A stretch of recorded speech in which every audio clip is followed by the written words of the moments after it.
بسم اللہ الرحمن الرحیم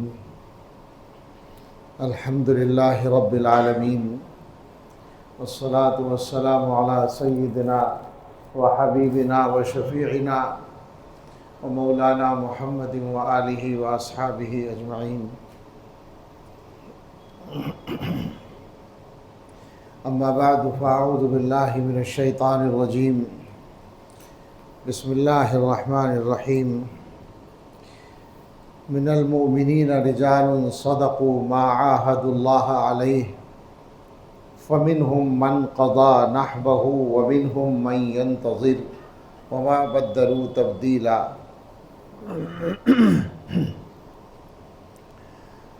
صدق اللہ العظیم۔ قال رسول اللہ صلی اللہ علیہ وسلم انما الاعمال بالنیات الى آخر الحدیث۔ اللہم صلی علی سیدنا محمد وآلہ واصحابہ وبارک وسلم۔ اللہ تعالیٰ کا شکر ادا کرتے ہیں کہ جامعہ حسینیہ اور دارالعلوم اشرفیہ جیسے عظیم اداروں کی برکت سے اور ان کے ذمہ داران کے کرم سے آپ کے شہر میں حاضری کی سعادت حاصل ہوئی۔ اللہ اس گناہگار کے لیے بھی اور سبھی کے لیے اس کو نافع بنا دے۔ ہمارے محترم دوست حضرت مولانا مفتی محمد آصف صاحب مدظلہ نے حکم فرمایا کہ ایک پروگرام مغرب کے بعد مسجد میں رکھ لیا جائے۔ میں نے اپنی سعادت سمجھ کر اتفاق کر لیا اور اللہ نے پہنچا دیا۔ حضرت کے بارے میں مفتی صاحب نے بہت ساری چیزیں بیان فرمائیں، ارشاد فرمائیں۔ حضرت کی جب بات ہوتی ہے تو صحیح بات یہ ہے کہ میری سمجھ میں نہیں آتا میں بات کہاں سے شروع کروں اور کہاں ختم کروں اور کیا سناؤں اور کیا نہ سناؤں۔ بات یہ ہے اصل میں اگر میں شروع سے کوئی بات بتانا چاہوں تو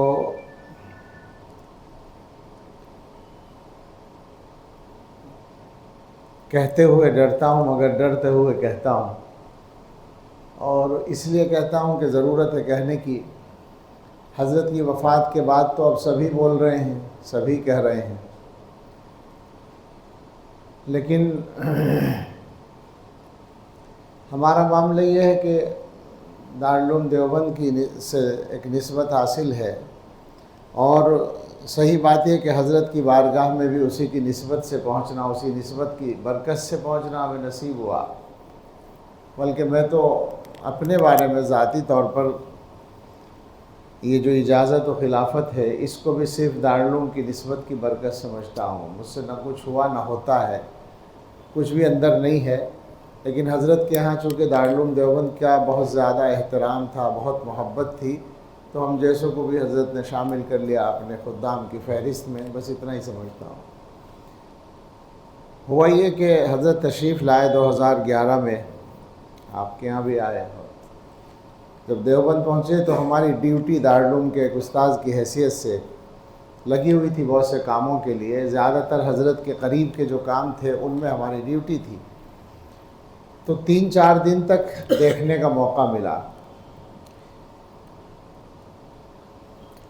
کتابوں میں بڑوں کے حالات بہت پڑھے تھے، اور میرے والد رحمۃ اللہ علیہ چونکہ حضرت مدنی رحمۃ اللہ علیہ کے شاگرد تھے تو ان کی برکت سے گھر میں وہ تذکرے بھی ہمیشہ رہے اور کتابیں بھی تھیں، تو میں نے بچپن میں اکابر کے حالات بہت پڑھ لیے تھے، اور زیارت کی حد تک تو میں نے شیخ الحدیث حضرت مولانا زکریا صاحب رحمۃ اللہ علیہ کی بھی زیارت کی تھی، اور بہت اس کے بعد تو سارے بڑوں کو دیکھا۔ دارالعلوم میں رہنے کی وجہ سے ساری دنیا کے بڑے علماء وہاں آتے ہیں، سبھی کو دیکھا۔ بڑوں کے حالات پڑھنے کا نقصان یہ ہوا کہ جو موجودہ بڑے تھے ان کی طرف توجہ کم ہوئی اور محرومی چلتی رہی۔ تب یہ قصہ پیش آیا کہ حضرت آئے اور ان کے ساتھ گویا انتظامی کاموں کی وجہ سے قریب رہنے کا موقع ملا۔ حضرت شاید 4 دن رہے تھے اس وقت دیوبند میں،